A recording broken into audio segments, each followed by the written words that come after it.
Recording in progress. Muy buenas tardes. Muchísimas gracias al comité organizador de esta sociedad hermana en la que tengo muchísimos amigos. Gracias por estar allí, gracias por invitarme y por tenerme en cuenta. Pues ya pues me presentó la doctora Martínez, gracias por la presentación. Aquí está mi conflicto de intereses. Y bueno, pues vamos a hablar entonces un poquito de lo que es los errores innatos de la inmunidad. Esto pues es algo que todos hemos visto, un pavo real, no tiene tanta complicación y es algo que pues creo que en algún momento de la vida todos hemos visto un animalito de esto. Ahora, ¿qué es lo raro cuando vemos algo que se nos sale del patrón? Es el mismo animal pero con un patrón de colores un poco diferente. Entonces, esto es lo que vamos a ver aquí más o menos, lo que se nos salga del patrón. Entonces, las infecciones recurrentes, básicamente tenemos que empezar por aquí. Se puede clasificar ese niño con infecciones recurrentes en 4 categorías. El niño que probablemente esté sano, que es el 50%, la mitad de los pacientes que consulta con infecciones recurrentes, pues probablemente no tenga nada. El niño alérgico, que es un 30%, que no es despreciable, hay que tomarlo en cuenta. Los niños alérgicos tienen infecciones a repetición, obviamente por su proceso inflamatorio recurrente. Ahora está el niño, un 10% de ese niño que tiene enfermedad crónica que no es inmunológica, y luego está entonces el niño con inmunodeficiente. Hace 2 años apenas se cambió el nombre de inmunodeficiencias primarias a errores innatos de la inmunidad. ¿Okay? Entonces me van a escuchar que yo a lo mejor hablo de inmunodeficiencias, errores innatos, es indiferente, todavía estamos acostumbrándonos al término, pero bueno, cuando hablemos de inmunodeficiencias es básicamente lo mismo, errores innatos de la inmunidad. Entonces, el niño probablemente sano es aquel que tiene 50% de los pacientes, tiene una historia corta de infección recurrente o una única enfermedad cuya curación pues se ha retardado. Su crecimiento y desarrollo está normal antes de la enfermedad, el examen físico normal, solo los síntomas que tienen relacionados con la enfermedad que tiene. Su historia de infección normalmente coincide con el ingreso a la guardería y esto es un dato muy importante a tomar en cuenta. Suele presentar hipertrofia adenoidea o de cornetes y puede estar asociado a reflujo gastroesofágico. Y por supuesto siempre es importante investigar la presencia de cuerpo extraño e investigar resistencia a los antibióticos porque esto es algo bien frecuente. Ahora, el niño alérgico, ese 30% de pacientes, el patrón clínico de la tos es persistente y la disnea tras una infección respiratoria. Tuvo una infección respiratoria y luego hizo tos persistente o disnea. Puede estar acompañado de cólicos intestinales, intolerancia alimentaria o incluso dermatitis. Entonces hay que investigar esa piel también de ese paciente. La fascia es la famosa fascia alérgica con el pliegue de Morgan, doble pliegue nasal, etcétera, etcétera. El pliegue a nivel de los párpados, todos lo hemos conocido. El crecimiento y desarrollo suelen ser normales. Ese es un niño que fuera de su alergia, tiene buena talla, buen peso, etcétera. Y no responde a los antibióticos, pero sí a los antialérgicos. Cuando le damos antialérgicos, el muñequito se mejora, pero cuando le damos antibióticos, pues realmente no hay mucha diferencia. Si le hacemos unas medidas ambientales, pues va a mejorar también su condición. También tenemos el niño que tiene enfermedad crónica no inmunológica, es el 10%. En ese niño vamos a ver retraso de crecimiento, un patrón cíclico repetitivo, un patrón clínico repetitivo o cíclico. Las infecciones son continuas y el organismo suele no identificarse en todas las ocasiones. Es decir, tenemos un poco de infección y a veces no sabemos de qué es, pero tiene infección, ¿no? No logramos aislar el germen. El examen físico tiene signos característicos de la patología subyacente, bien sea distensión abdominal, estertores, dedos de palillos de tambor, dermatitis de difícil resolución, etc. Por ejemplo, la fibrosis quística, el síndrome de cilias inmóviles, etcétera, son patologías que están clasificadas en este grupo. Luego está el niño que tiene un error innato de la inmunidad, que es el 10%. ¿Qué es lo que tenemos que ver en ese paciente? Una historia clínica detallada sobre la edad de inicio y la frecuencia. Fíjense, normalmente hay una incidencia de infecciones respiratorias mayor en los 2 primeros años de vida. De manera normal, un niño de 0 a 2 años va a tener de 6 a 8 infecciones respiratorias por año, de 3 a 4, 5 más o menos, de 5 a 9, 4 infecciones respiratorias al año y de 10 a 14 más o menos 3. Si se nos sale de este patrón es que nos va a llamar la atención. De igual forma, la localización. Normalmente esto se consigue en sitios raros y la duración. Son infecciones que duran más de lo habitual. Y por supuesto la severidad. No estamos hablando de una simple neumonía, sino que si viene neumonía, tiene derrame y tiene otros elementos y entonces también tiene pues una serie de complicaciones, en fin. Entonces, ¿qué es lo que hay que hacer? Hay que investigar la microbiología, porque normalmente vamos a conseguir gérmenes atípicos, gérmenes raros, gérmenes oportunistas. Hay que ver si hay respuesta o falta de respuesta a los antibióticos el examen físico debe incluir curvas de crecimiento porque estos chamos normalmente tienen problemas de crecimiento y de desarrollo. Otros factores que favorecen el hecho de que ese niño pueda tener, pues digamos, infecciones a repetición es el ingreso precoz a la escuela, a la guardería, exposición pasiva al humo de cigarrillo, el número elevado de convivientes, la estacionalidad, aunque en Venezuela sabemos que eso no es tan importante, y por supuesto la contaminación ambiental. Entonces, ¿qué es un error innato de la inmunidad? Son pacientes que tienen defectos congénitos del sistema inmune, que tienen una alta susceptibilidad a las infecciones, pero también, y no limitado a, tienen predisposición para la autoinmunidad, para malignidad y alergias. De hecho, por eso es que se le cambia el nombre de inmunodeficiencia, porque hay un grupo de pacientes que el problema no es un defecto, sino que el problema es más bien una sobrecarga de estímulos. Entonces esos pacientes tienen tendencia a la autoinmunidad e incluso a cáncer, a malignidad. Todos esos pacientes y siguen siendo un problema de inmunodeficiencia porque hay un déficit o bien por exceso o por déficit, ¿ok? Entonces, este problema nos llevó a clasificarlo nuevamente como errores innatos de la inmunidad. Entonces, tenemos que ver otras manifestaciones atípicas que también se puedan presentar en esos pacientes. Se fíjese como de manera, digamos que arbitraria, de manera académica, dependiendo del tipo de inmunidad, si es innata o adaptativa o si es celular o humoral. Fíjense, cuando estamos hablando de inmunidad innata y hablamos a nivel de celular, vamos a ver básicamente defectos a nivel de fagocitos y células NK. Si es humoral, vamos a hablar de complemento. Y si es en el nivel adaptativo, a nivel celular vamos a ver un defecto en los linfocitos T y a nivel humoral un defecto en los anticuerpos o en los linfocitos B. Claro, digamos que esta es una clasificación muy sencilla. La clasificación incluye alrededor de 300 patologías que están incluidas en este saco de errores innatos de la inmunidad. Por supuesto, no hay nadie que se sepa las 300 patologías, entonces es muy difícil saber exactamente. Sin embargo, hay algunos signos que nos pueden ayudar. Viendo entonces ese tipo de patologías, también es importante, son 300, pero ya va. ¿Cuáles son las más importantes? Fíjense, esta es la prevalencia de las IDP en nuestro país, que coincide mucho con las, digamos que las estadísticas internacionales, y el déficit de anticuerpos es más o menos el 50% de los pacientes. ¿Qué significa eso? Que simplemente pidiendo anticuerpos ya yo tengo el 50% de los pacientes diagnosticados, ¿ok? Porque la mitad de los pacientes tienen defectos a nivel de este tipo. Un 20% tiene defectos de fagocitos, un 10% tiene inmunodeficiencias combinadas, 18% más o menos inmunodeficiencias combinadas con características sindromáticas, un 4% con defectos autoinflamatorios y un 5% con enfermedades de inmunodisregulación. Ahora, la error innato de la inmunidad se supone que son enfermedades poco estudiadas. Ahora, si nosotros vemos a una revisión de PubMed, y esto lo hice antes de grabar la conferencia, fíjense, si nosotros buscamos en cáncer, vamos a ver para el día 25 de octubre, 4.334.000 papers relacionados con inmunidad, con cáncer. Para hipertensión había 537.000. En cambio, para inmunodeficiencias primarias, que son 300 patologías, si lo buscamos como inmunodeficiencias primarias, vamos a conseguir apenas 37.000 papers. Y si lo buscamos como errores innatos, apenas 298. Son enfermedades raras, ciertamente, porque la incidencia es de 1 por cada 500 a 2.000 habitantes o a 2.000 nacidos vivos. ¿Ok? Ahora, si nos ponemos a preguntarnos realmente qué es raro, la fibrosis quística, la incidencia es de 1 por cada 2.500 nacidos vivos. Y miren la cantidad de paper que hay al respecto. El hipotiroidismo congénito, 1 por cada 5.000. Y hasta tenemos pruebas de que tenemos que hacerle obligatoriamente a los recién nacidos para esta enfermedad que no es tan frecuente. Y la fenilcetonuria, peor, 1 en 14.000. Y miren la cantidad de paper. En comparación con las inmunodeficiencias primarias o con los errores innatos de la inmunidad, pues obviamente hay una diferencia bien importante que no se justifica. De hecho, aquí en Venezuela, estos son los nacidos vivos del 2012, que es la última estadística reportada por el Ministerio de Salud. Fíjense, si buscamos aquí en Miranda, Distrito Capital, la cantidad de nacidos vivos para 2012 fueron 58.000 en Miranda y 37.000 para el Distrito Capital. Entonces, si tomamos en cuenta que la incidencia mundial es de 1 por cada 2.000 nacidos vivos y Venezuela reporta aproximadamente 600.000 nacidos vivos al año, significa que deberían haber 300 inmunodeficiencias por año. Y en Caracas y Miranda, con aproximadamente entre los dos 95.000 nacidos vivos al año, debería reportar 47 casos por año. Miren la estadística registrada para Venezuela. Apenas 3 pacientes. Esto fue para 2019. Entonces, ¿dónde están esos pacientes?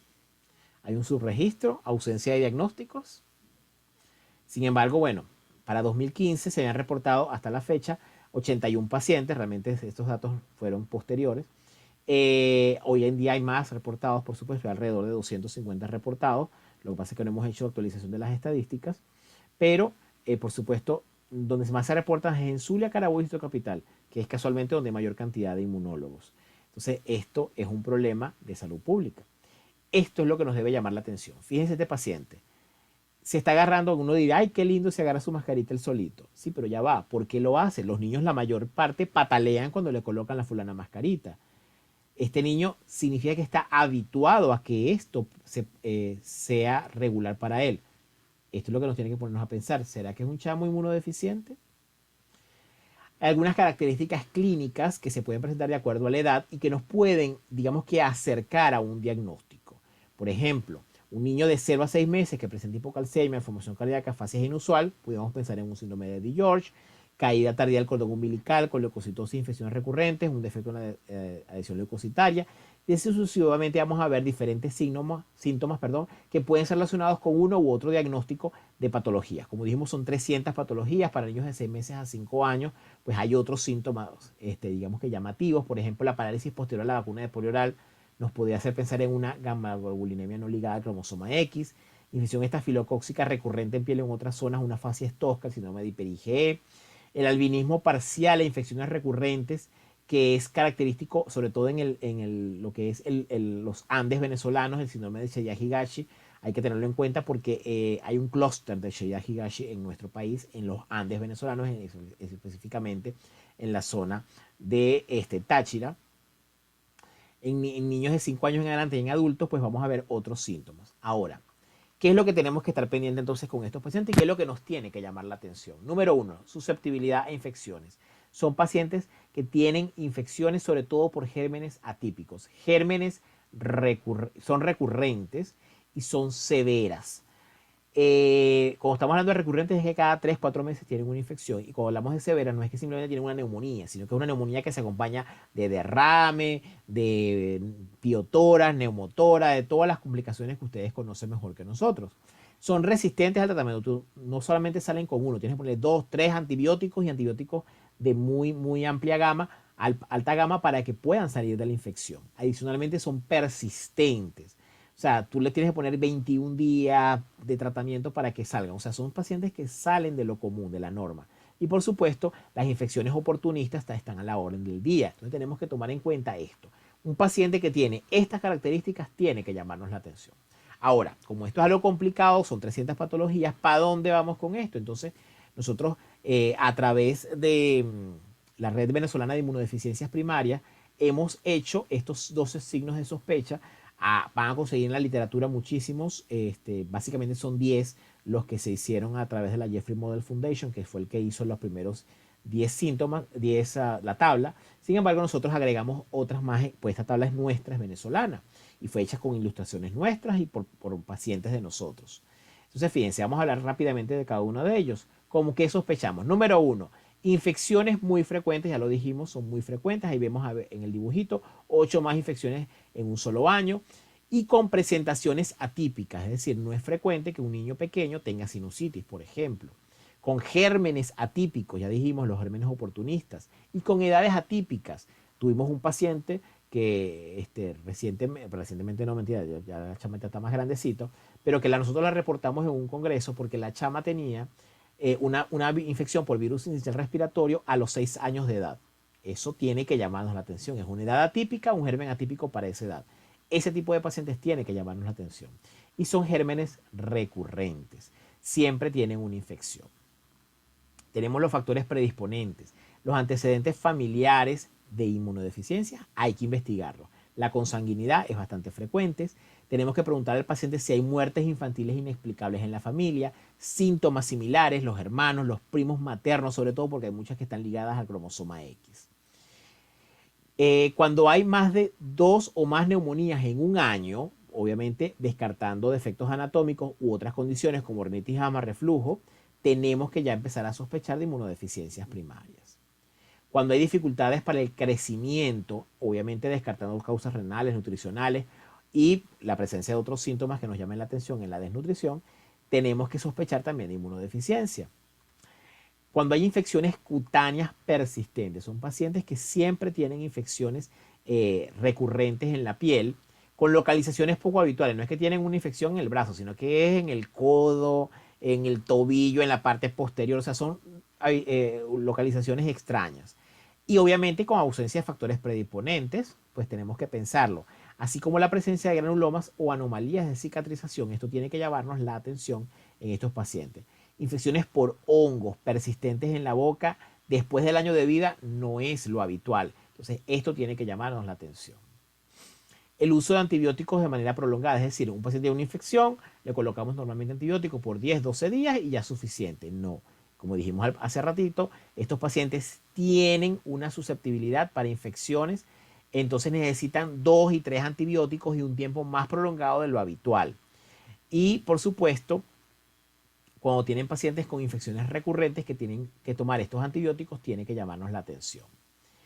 Cuando hay poca ganancia de peso con diarrea persistente, también es un signo llamativo.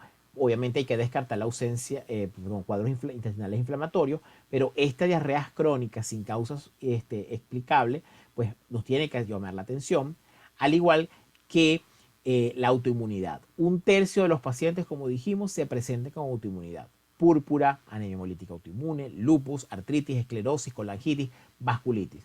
Todo niño con autoinmunidad debe ser estudiado para descartar una inmunodeficiencia primaria o un error innato de la inmunidad.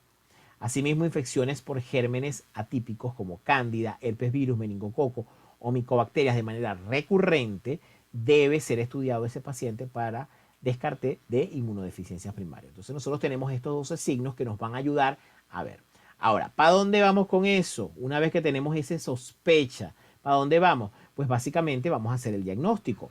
Tenemos una sospecha, entonces vamos a hacerlo. Fíjense, yo les voy a dar aquí unos tips de diagnóstico bien sencillitos. Exámenes sencillos que cualquiera puede hacer sin mayor inconveniente para tener ahí un diagnóstico. Hematología completa. La hematología completa nos va a orientar porque vamos a ver el tipo de leucocitos que tiene, o sea, si es a predominio de linfocitos, etcétera, qué tipo de infección, si es viral, bacteriana, etcétera, si tenemos anemia o no tiene anemia. Las inmunoglobulinas, cualquiera las puede pedir, IgA, M, E y A, y A secretora. Recuerden que les dijimos al principio que el 50% de los pacientes con inmunodeficiencias lo que tienen es un defecto de anticuerpos. Entonces, si nosotros hacemos los anticuerpos, ya aquí estamos agarrando el 50% de los pacientes. El inmunofenotipaje, es decir, las células. Básicamente CD3, CD4, CD8, agregamos CD16 y 56, que son las NK, y 19 y 20, que son linfocitos B, para ver si hay un defecto a nivel celular. Inmunidad innata. El complemento, que es lo que todos pedimos. El NBT, que bueno, es un poquito más difícil de hacer, pero el test de activación de macrófagos lo hacen en la UCB sin mayor inconveniente y nos va a ayudar a ver pacientes que tienen problemas a nivel de macrófagos, por supuesto. Y más importante y más fácil de hacer aún, la respuesta a vacuna. ¿Qué es lo que tenemos que ver? Porque muchos pacientes tienen las inmunoglobulinas normales, pero el problema es el defecto en la función. Entonces, ¿qué tenemos que hacer, señores? Pedirle la respuesta a vacuna. Muy fácil. Tú, señora, ¿qué vacuna le puso al niño? Le pusimos hepatitis B. Ok, pídale el antiantígeno de superficie porque se supone que tiene que estar positivo. Pídale serología para varicela, que tiene que estar positiva porque ya está vacunado. Pídale serología para hepatitis A porque ya tiene que estar vacunado. O pídale alguna de las DPT, difteria, tétanos, pertusis, pídale serología porque se supone que tiene que estar positiva en IgG porque ya está vacunado. Si eso está negativo con el esquema completo de vacunación, ahí hay un problema. Probablemente hay un defecto de inmunoglobulinas o de anticuerpos. Entonces fíjense cómo la mitad de los pacientes, que son los que tienen déficit de anticuerpos, simplemente con tasa de inmunoglobulinas o respuesta a vacunas, ya lo hacemos el diagnóstico. Los defectos de fagocitos pedimos un test de activación de macrófago. Lo que es las inmunodeficiencias asociadas a síntomas, que es el 18%, con pedir un inmunofenotipaje, hematología e inmunoglobulinas ya nos orientamos. Las combinadas con pedir un inmunofenotipaje, una hematología y las inmunoglobulinas ya nos orientamos. Y las de disregulación con un inmunofenotipaje y una hematología nos orientamos. Entonces fíjense cómo con exámenes sencillos podemos hacer un diagnóstico de inmunodeficiencia. Ahora, tenemos el paciente. ¿Qué vamos a hacer con él? Pues ante la duda, llame a un amigo. Aquí tenemos la página web de la sociedad, www.svay.com.be, y este es el correo de la red venezolana, redidp@svay.com.be. Ahí estamos totalmente dispuestos a ayudarlos. Básicamente ustedes lo que tienen que hacer es presentar el caso clínico que tienen con su paciente y nosotros los vamos a orientar. Ese correo nos llega a nosotros y a la Red Venezolana de Inmunodeficiencias y los vamos a orientar. Doctor, doctora, mira, su paciente probablemente tenga esto, pídale estos exámenes, hágale este tratamiento y con eso vamos a definir más o menos qué nos puede ayudar. Ya se me está acabando el tiempo. En conclusión, las IDP o las errores innatos de la inmunidad son un grupo heterogéneo de enfermedades hereditarias con defectos en uno o más componentes del sistema inmune. No son tan raras como creemos y las infecciones son el signo fundamental, pero otros síntomas no infecciosos pueden ser más llamativos al inicio del cuadro, por lo cual la historia familiar es sumamente importante. Ahí se pueden establecer ciertos signos de alerta, ya los vimos, son 12 para la sospecha de inmunodeficiencias y exámenes de laboratorio sencillos pueden orientar el diagnóstico, los pueden hacer ustedes mismos. Y ante cualquier sospecha, pues por supuesto hay que consultar prontamente el caso. Tenemos que trabajar en conjunto los inmunólogos, los neumonólogos, los infectólogos, los pediatras y los hematólogos para poder darle calidad de vida a estos pacientes. Aquí los dejo con las redes de la Sociedad Venezolana de Alergias e Inmunología y por supuesto agradecerles su presencia y la invitación a través de mis redes sociales, que ya se las dejo por aquí. Muchísimas gracias por su atención.